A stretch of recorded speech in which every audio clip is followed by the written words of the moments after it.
राधा कृष्ण। आइए शुरू करते हैं सखूबाई जी की कथा, जिनके लिए भगवान खुद तो रस्सी से बंधे ही, साथ में उसी अपनी भक्त के लिए भगवान ने खाई मार भी। महाराष्ट्र के गांव में एक ब्राह्मण परिवार रहता था।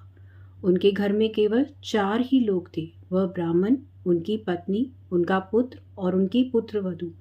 उनकी पुत्रवधू बहुत ही साध्वी थी, जिसका नाम था सखूबाई। सखूबाई बचपन से ही संत महात्माओं का संग करके निरंतर श्री कृष्ण के चिंतन में तन्मय रहती थी। जैसे गाय कसाई के चक्कर में फंस जाती है, वैसे ही साध्वी सखूबाई की शादी ऐसे परिवार में हुई थी जहां उसके सास ससुर और पति तीनों ही उसकी भक्ति के लिए, उसके कृष्ण के प्रति उसके विरुद्ध थे। उसकी सास तो उन्हें थप्पड़ ही मार दिया करती थी और गालियां भी बहुत देती थी। उनके परिवार में सब उनके भजन के विरुद्ध थे, लेकिन सखूबाई कभी किसी से कुछ ना कहती, केवल अपने प्रभु का चिंतन करती रहती। उसके पति भी उसके अनुकूल नहीं थे, उसे बहुत कष्ट दिया जाता था, लेकिन सखूबाई एक पल के लिए भी अपने भगवान का विस्मरण नहीं करती थी। हर कोई उसके प्रतिकूल था, हर कोई उससे द्वेष करता था। उसका जीवन बहुत ही कलेशमय था, पर उसने कभी किसी से कठोर वचन नहीं कहे। वह मान अपमान, लाभ हानि, जय पराजय, सुख दुख को समान भाव से सहती हुई भगवत स्मरण करती रही। हमेशा अपने भगवान के ही अधीन रहती थी। सखूबाई को पीटा जाता था, गालियां दी जाती थी, लेकिन सखूबाई का हृदय में तो विट्ठल बस चुके थे। वह उन्हें कैसे निकालती, उसका इन बातों पर कभी कोई प्रभाव नहीं पड़ता था। सखूबाई को पहनने के लिए फटे पुराने कपड़े दिए जाते थे और जितना रूखा सूखा बचा खाना होता था, बस वही उसके आगे डाला जाता था। प्रतिदिन उसे डांट पिलाई जाती थी, लेकिन वो हर समय विट्ठल विट्ठल करते हुए भगवान कृष्ण के चिंतन में रहती थी। सखू की दशा गांव वाले भी देखते थे और उन्हें उस पर तरस भी बहुत आता था, पर किसी की हिम्मत नहीं थी कि उसके परिवार वालों को समझा सके। सखूबाई मन ही मन भगवत कृपा का अनुभव करते हुए सोचती, मेरे भगवान कितने दयालु हैं।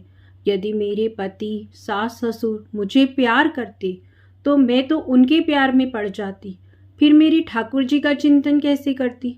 एक दिन एक पड़ोसी ने पूछा, सखूबाई तू इतना दुख भोगती है, क्या तेरा कोई मायका नहीं है? कोई खबर लेने क्यों नहीं आता? तुम्हारा कोई सहयोग क्यों नहीं करता? तो सखू ने मुस्कुराते हुए कहा, मेरा मायका? जानती हो मेरा मायका कहाँ है? मेरा मायका तो पंढरपुर में है। मेरे परिवार में जानती हो कौन है? विट्ठल जी और रुक्मणी। और सखी, मेरा परिवार बहुत बड़ा है, असंख्य संतानें हैं।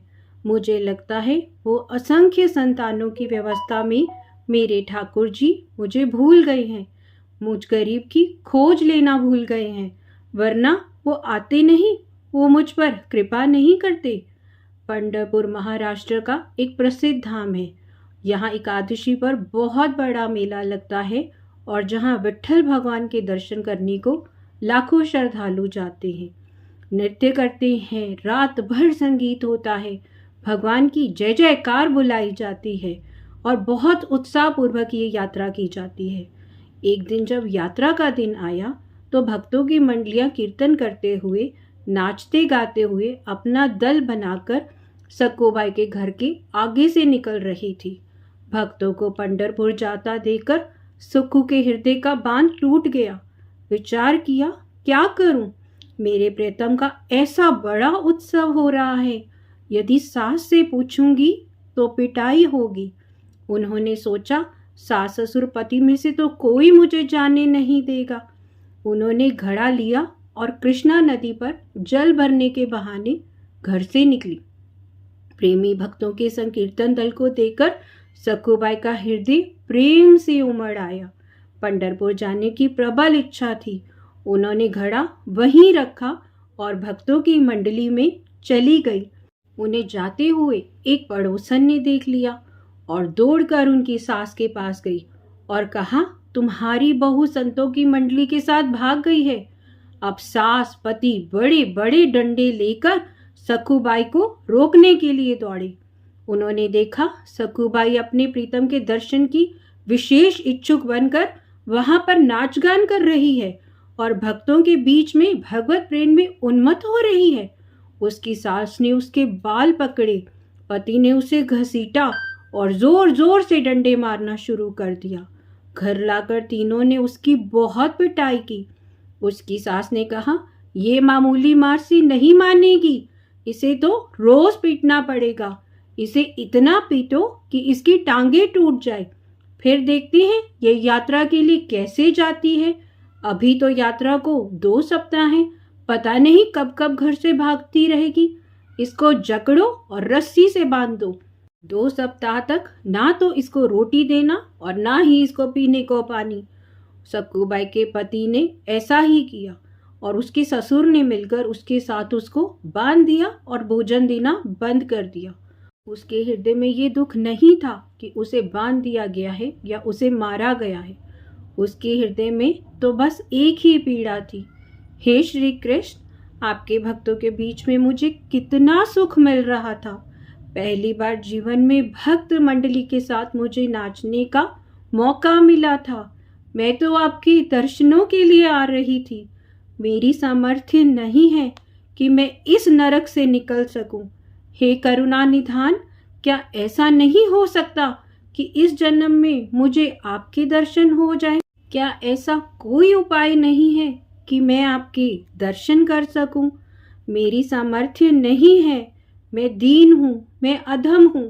हे प्रभु, आप कृपा करो। बहुत सुंदर अवसर मिला था, भक्त मंडलियां जा रही थी। आपके दर्शन का अवसर बार बार नहीं आता। हे नाथ, आप कब कृपा करोगे, कब दर्शन दोगे? मेरी सामर्थ्य नहीं है कि मैं इस चुंगल से छूट जाऊं। वह बार बार ठाकुर जी से यही प्रार्थना करती जा रही थी। सखूबाई श्री हरि का आंतरिक चिंतन कर रही थी, और जब भक्त तकलीफ में होते हैं तो हरि को चैन कहाँ पड़ने वाला है। उन्होंने रुक्मणी जी की ओर देखा तो प्रभु के चेहरे पर उदासी और चिंतन थी। रुक्मणी जी ने ठाकुर जी को देखते ही कहा, नाथ, आप चिंता में क्यों लग रहे हैं? क्या कोई भक्त कष्ट में है? भगवान ने कहा, हाँ, एक ऐसी भक्त है जिसको बहुत पीटा जा रहा है, कलेश दिया जा रहा है। आपको थोड़े दिन विरह सहना पड़ेगा, तभी बात बनेगी। रुक्मणी जी से ऐसा कह प्रभु तत्काल सखूबाई के समीप पहुंच गए और उसे देखकर प्रभु की आंखों से आंसू आने लगे। उसे ना तो भोजन मिला हुआ था, ऊपर से सास जोर जोर से गालियां सुना रही थी और पिटाई हो रही थी। सखूबाई की आंखों से भी अश्रु बह रहे थे। इतने में प्रभु वहां पर एक सुंदर नव युवती का रूप धरकर आए और बोले, सखूबाई, मुझे पहचाना? मैं तुम्हारी बहुत ही पुरानी सखी हूँ। मैंने सुना कि तुम भी पंढरपुर जाना चाहती हो, तो मैं तुम्हें लेने आई हूँ। सखूबाई ने आंख खोली और कहा, सखी, मुझ पापिनी के भाग्य में पंढरपुर जाना नहीं है। मैं भक्त मंडली के साथ पंढरपुर जाऊं? तुम देख रही हो ना मेरी दशा। स्त्री रूपी ठाकुर जी ने कहा, बाई, तुम मुझे नहीं जानती। जिसकी सखी मैं होती हूँ वह कभी उदास नहीं होता। मैं तुम्हारी रस्सी खोल देती हूँ, तुम भाग जाओ मंडली के साथ। सखूबाई ने कहा, मेरी सास मुझे फिर पकड़ लेगी। प्रभु बोले, नहीं, तुम इसकी चिंता मत करो। ठाकुर जी ने सखूबाई को निकाला और स्वयं सखूबाई का रूप धारण करके रस्सी से बंधकर बैठ गए। जिनका नाम स्मरण करने से माया के बंधन टूट जाते हैं, जिनको पाना बड़े बड़े योगियों के लिए भी दुर्लभ है, वही भगवान अपनी भक्त सखूबाई के लिए एक साधारण स्त्री की तरह बंधकर बैठ गए। ठाकुर जी चुपचाप चांटे खाते रहे। ठाकुर जी कई दिनों तक वहां भूखे रहे। उन्हें भोजन नहीं मिलता था, ना पीने को पानी दिया जाता था। ऊपर से रोज वो लोग पिटाई भी करते थे। बहुत दिन बीत गए थे, प्रभु बंधे रहे, रोज डंडे और गालियां खाते रहे। पर क्यों? केवल अपने भक्त के लिए। अपने भक्त के लिए प्रभु हर दुख सह सकते हैं। कुछ दिन बाद सखूबाई के पति को उस पर दया आ गई। उसने सखूबाई का बंधन खोल दिया, क्योंकि अब पंढरपुर जाने की यात्रा बंद हो चुकी थी। उसने सखूबाई को कहा, जाओ स्नान करके आओ और हमारे लिए खाना बनाओ। पति की आज्ञा अनुसार सखूबाई रूपी श्री भगवान ने स्नान किया, सुंदर रसोई बनाई, सबको भोजन कराया।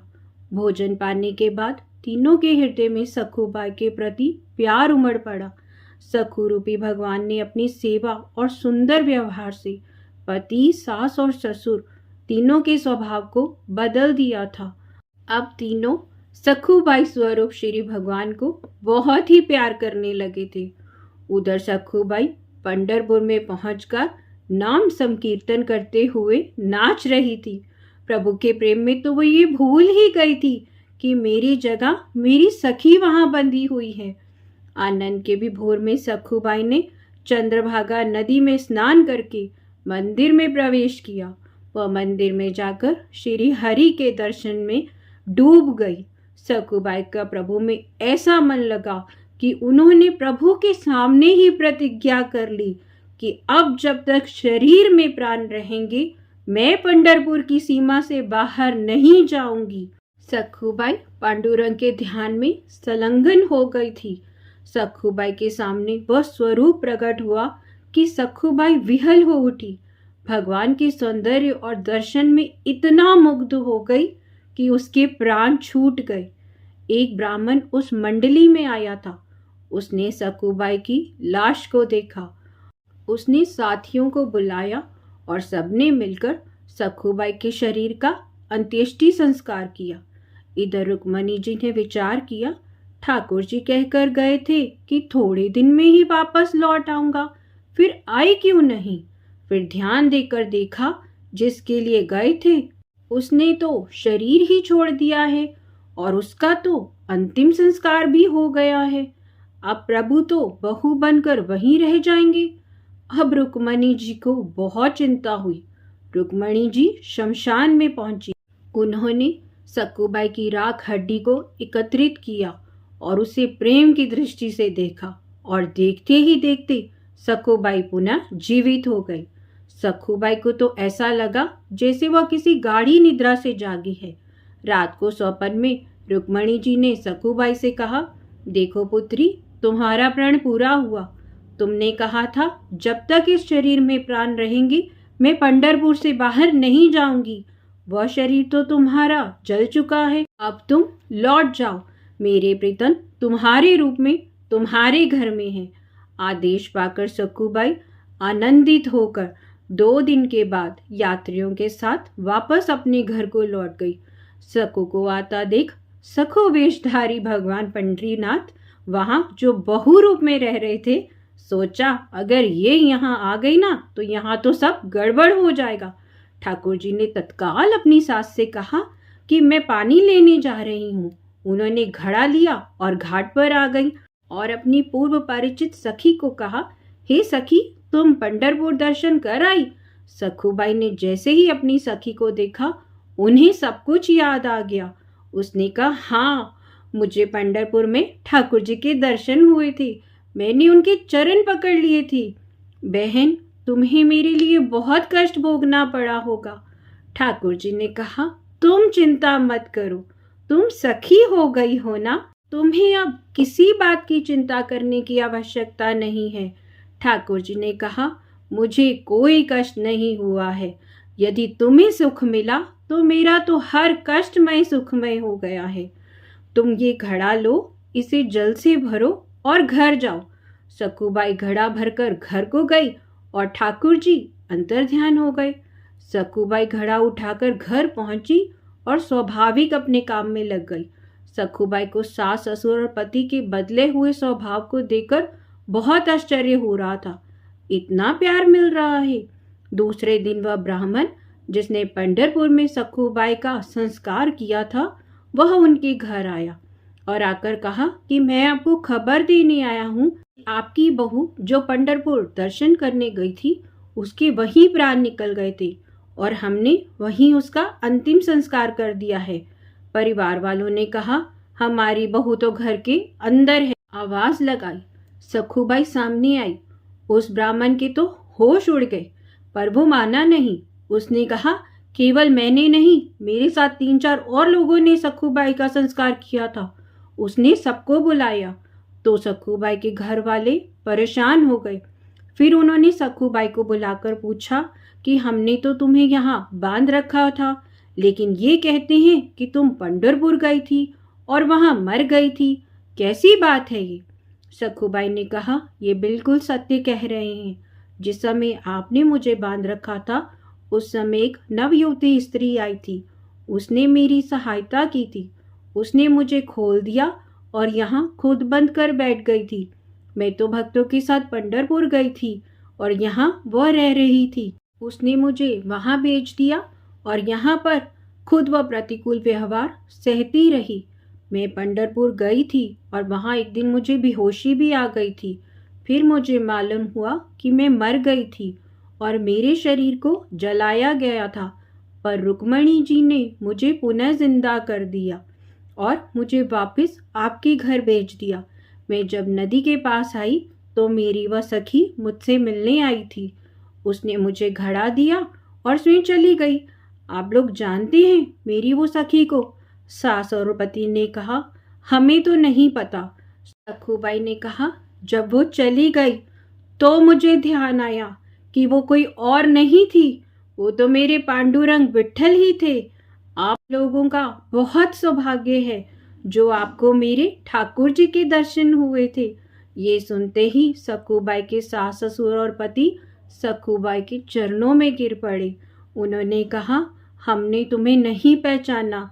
हमारे घर में ऐसी परम भक्त, ऐसी परम साध्वी रहती थी जिसके अधीन श्री भगवान स्वयं है। हमने तुम्हें बहुत सताया, हम पर कृपा करो।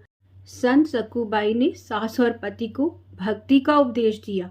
तीनों भजन परायण होकर सखूबाई की कृपा से भगवत धाम को प्राप्त हुए। राधा कृष्ण, राधा कृष्ण।